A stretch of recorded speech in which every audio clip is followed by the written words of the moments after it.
नमस्कार. सरकारी तिजोरीचा वापर करून वारकरी आणि ज्येष्ठ नागरिकांना विकत घेण्याची स्कीम पाहिलीत ना? ऐकली असाल, वाचली असाल. मुख्यमंत्री लाडकी बहीण योजनेनंतरचे हे आणखीन पुढचे टप्पे. खरं तर कोणत्याही सरकारची मुख्य आणि मूलभूत जबाबदारी असते ती जनतेला आवश्यक त्या सगळ्या नागरी सुविधा पुरवण्याची. चांगल्या आरोग्य सुविधा, उत्तम आणि परवडणाऱ्या दरामध्ये शैक्षणिक सुविधा, खड्डेमुक्त रस्ते, युवा वर्गाला पात्रतेनुसार नोकऱ्या आणि रोजगाराची संधी, शेतकऱ्यांना त्यांना गरज असलेलं आवश्यक असलेलं सगळं सहाय्य, त्यांच्या पिकाला हमी भाव, भ्रष्टाचारमुक्त शासन प्रशासन ही सगळी सरकारची प्रमुख कर्तव्य असतात. आणि आपल्याकडे महाराष्ट्र सरकार काय करतंय तर या सगळ्या मूलभूत बाबी सोडून बाकीचं सगळं. वारकऱ्यांच्या दिंड्यांनी मागितले नसतानाही त्यांना 20-20 हजार रुपयांची खिरापत वाटली जाते.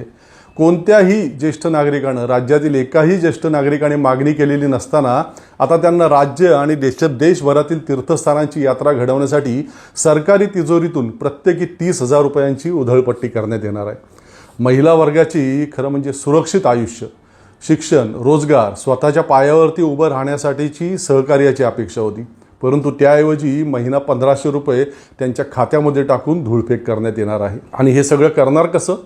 तर राज्याच्या विकासाच्या योजनांना कात्री लावून, प्रचंड कर्ज काढून. मागील काही वर्षामध्ये अनेकदा राज्यानं कर्ज घेतलेलं आहे. परंतु ते खुल्या बाजारातून रोखे वगैरेच्या माध्यमातून असो किंवा जागतिक बँकेकडून घेतलेलं कर्ज असो, परंतु ते वर्षाला 60 ते 70 हजार कोटी रुपयांच्या घरात असायचं.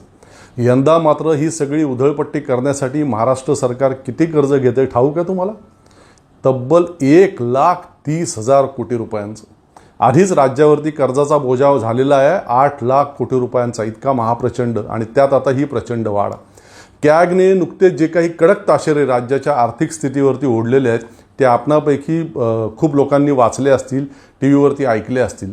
आता घेण्यात येणाऱ्या या प्रचंड कर्जानंतर तर आपल्या राज्याचं आर्थिकदृष्ट्या कंबरडं पूर्णपणे मोडून जाणार आहे.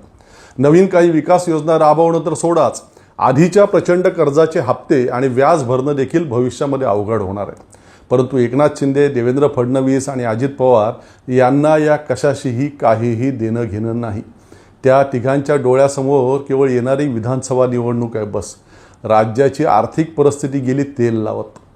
इतके नादान राजकारणी महाराष्ट्रानं यापूर्वी कधीही पाहिले नव्हते.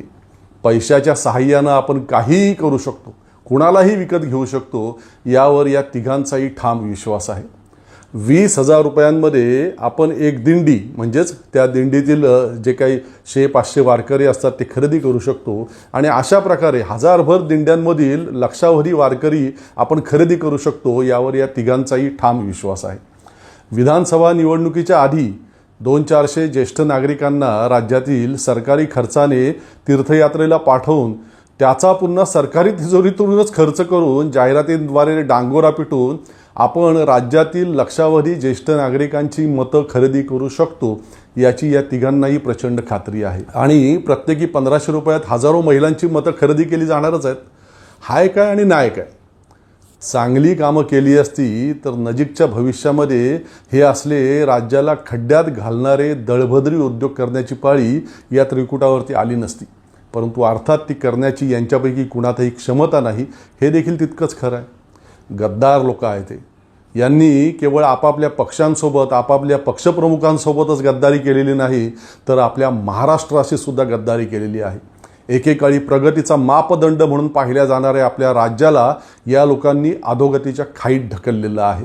संविधानात्मक नीतिमूल्यांना पायदळीत उडवून घाणेरडं राजकारण करणाऱ्या या गद्दारांना योग्य तो धडा आणि तोही वेळेत शिकवणं ही खरं म्हणजे निवडणूक आयोगाची आणि सर्वोच्च न्यायालयाची जबाबदारी होती.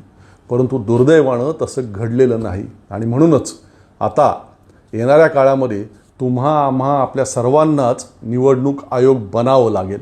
आपल्या सगळ्यांनाच आता सर्वोच्च न्यायालय बनावं लागेल. लोकशाही मार्गाने या गद्दारांना, या लाचारांना आपल्याला धडा शिकवावा लागेल. त्याशिवाय दुसरा पर्याय नाही. छत्रपती शिवाजी महाराज, छत्रपती संभाजी महाराज, महात्मा फुले, राजर्षी शाहू महाराज, डॉक्टर बाबासाहेब आंबेडकर यांचा वारसा आपण अभिमानानं सांगतो. या आपल्या राज्याची स्थापना आणि मग त्याच्या स्थिरतेसाठी, राजकीय सामाजिक उत्थानासाठी या सगळ्या युगपुरुषांनी आपलं योगदान दिलं. त्यांचे विचार मातीत मिळवण्याचं काम जे करतायत त्यांना लोकशाही मार्गाने धडा शिकवण्याचं काम आम्हा आपल्या सगळ्यांना येणाऱ्या काळामध्ये करावं लागेल. एकनाथ शिंदे यांच्यासोबत जे शिवसेनेचे आमदार फुटले त्यांना प्रत्येकी 50 कोटी रुपये दिले गेल्याची त्यावेळेला चर्चा झाली. अजित पवारांच्या सोबत जे फुटले त्यांना विकास निधीच्या नावाखाली त्या सगळ्या आमदारांना प्रचंड निधी पुरवण्यात आला सरकारी तिजोरीतून. त्यातून ठेकेदारांकडून मिळणाऱ्या कमिशननं त्या सगळ्यांचं उखळ पांढरं झालं. आता हे जे काँग्रेसचे 7-8 आमदार परवा फुटले त्यांना प्रत्येकी 2 ते 5 कोटी रुपये दिले गेल्याची चर्चा आहे. त्याशिवाय करोडो रुपयांचा विकास निधी त्यांना नजीकच्या काही दिवसांमध्ये मिळणार आहे. त्यातूनही 20% कमिशनच्या रूपानं ठेकेदारांकडून या गद्दार फुटीर आमदारांना अजून करोडो रुपये मिळतील. किती खुलेआम अगदी बिनधास्तपणे आणि निर्लज्जपणं हे सगळं सुरू आहे. हे असंच सुरू राहू द्यायचं आहे का आपण? मोदी काल परवाकडे अंबानीच्या मुलाच्या लग्नासाठी मुंबईत आले तेव्हा नेहमीप्रमाणे मोठमोठ्या वल्गना करताना म्हटले की येत्या काही वर्षांमध्ये आपण महाराष्ट्राला जागतिक दर्जाचं आर्थिक केंद्र बनवू. कसं करणार हे? महाराष्ट्रातील उद्योग गुजरातला पळवून? यापूर्वी महाराष्ट्रामध्ये येऊ घातलेले मोठे उद्योग नरेंद्र मोदींनी गुजरातकडे वळवल्यावरती राज्यातील जनतेमध्ये मोठा रोष असंतोष निर्माण झाला होता. तो पाहिल्यावरती एकनाथ शिंदे आणि उदय सामंत दिल्लीला जाऊन आल्यावरती राज्यात आल्यावरती बोलले की थोडं थांबा, मोदी महाराष्ट्राला खूप मोठं काहीतरी देणार आहेत. वर्ष होऊन गेलं त्या आश्वासनाला. काय झालं? काय दिलं नरेंद्र मोदींनी महाराष्ट्राला? बाबाजी का ठुल्लू. खरं म्हणजे गुजरातच्या हितासाठी सध्या दोन राज्य सरकारं राबतायत. एक गुजरातचं राज्य सरकार आणि दुसरं महाराष्ट्राचं राज्य सरकार. गेला ना आपल्या सगळ्यांच्या डोळ्या देखत महाराष्ट्राचा सगळा दुग्ध व्यवसाय गुजरातच्या ताब्यामध्ये.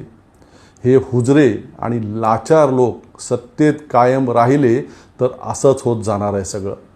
नरेंद्र मोदी आणि अमित शहा जे काही बोलतील त्यावर होकारात्मक मान डोलावण्यासाठीच त्यांना या खुर्च्यांमध्ये बसवण्यात आलेलं आहे. हे सगळं आपण व्यवस्थित लक्षात घ्यायला हवं. अदानीच्या आर्थिक लाभासाठी आता महाराष्ट्राची महावितरण कंपनी काय झोल करते ते नुकतंच उघडकीला आले. वाचलंय का तुम्ही? नसेल वाचलं तर जरूर वाचा. त्या सगळ्यामुळे नजीकच्या काळात विशेषतः शहरी भागातील सगळ्या नागरिकांवरती वीज बिलाचा वाढता भुर्दंड मोठ्या प्रमाणात बसणार आहे. परवा मुंबईमध्ये नरेंद्र मोदींनी भूमिपूजन किंवा कामांची सुरुवात केलेल्या प्रकल्पांपैकी महत्त्वाची कामं कोणत्या कंपनीला देण्यात आली आहेत ठाऊक आहे? मेघा इंजिनिअरिंग. मोदींचे निवडणूक रोखे इलेक्ट्रॉल बॉन्ड्स मोठ्या प्रमाणामध्ये खरेदी करणारी आणि भारतीय जनता पार्टीला ते करोडो रुपयांचे बॉन्ड्स देणगी म्हणून देणारी ही कंपनी. चंदा दो धंदा लो. पहा, समृद्धी महामार्गाचा संभाजीनगरजवळचा बराचसा मोठा भाग भेगाळला आहे पूर्णपणे. मोठमोठ्या भेगा पडल्यात त्याला. बुलढाण्याजवळ तो महामार्ग सध्या प्रचंड खचला आहे. या मोठाली भगदाडं पडलेत. महामार्गाचा तो भाग कोणी तयार केला होता? याच वादग्रस्त मेघा इंजिनिअरिंग कंपनीने. तो रस्ता दुरुस्त करा, तो महामार्ग दुरुस्त करा म्हणून शासकीय अधिकारी वारंवार त्या कंपनीला विनवणी करतायत मागील महिनाभर. परंतु ती कंपनी मात्र त्या विनवण्या फाट्यावर मारते. इतकी ती उद्दाम कंपनी आहे. ती कशाला कोणाला महत्त्व देईल? कारण करोडो रुपयांची मदत केली तिने भारतीय जनता पार्टीला. आता त्याच कंपनीला ठाणे बोरिवली या मुंबईतील महत्त्वाच्या बोगद्याच्या कामाचं टेंडर देण्यात आलं आहे. म्हणजे त्या कामाचं काय मातेरं होणार आहे ते आतापासूनच जगजाहीर आहे. हे असं सगळं चाललं आहे. राज्य देशोधडीला लागतंय तर लागू देत. आपापलं उखळ पांढरं करून घेण्याच्या उद्योगात हे सगळे रममान आहेत. या सगळ्या भ्रष्टाचार्यांना, या सगळ्या गद्दारांना, या सगळ्या लाचारांना धडा शिकवण्यासाठी आता आपण सर्वसामान्य या राज्यातील जनतेनं कंबर कसायला हवी. आरक्षणाचा प्रश्न या लोकांनी चिघळवला आहे. त्या विशाळगडसारख्या प्रश्नांवरून सामाजिक धार्मिक वातावरण दूषित केलं जातं आहे.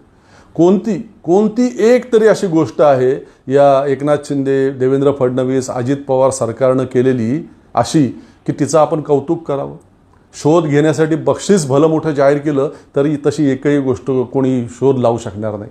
आणि म्हणूनच ते कुणाच्याही कोणते पक्ष वगैरे सगळ्या बाबी थोडं लांब ठेवून आपल्याला आपलं राज्य वाचवण्याकडे पाहावं लागणार आहे. या त्रिकुटाच्या भंपक दाव्यांवरती अजिबात विश्वास ठेवू नका. विश्वसनीय माहिती घ्या. दरडोई उत्पन्न, उद्योग सुलभ वातावरण आदी अनेक महत्त्वाच्या सगळ्या बाबतीत आपलं राज्य आता अधोगतीकडे चाललं आहे.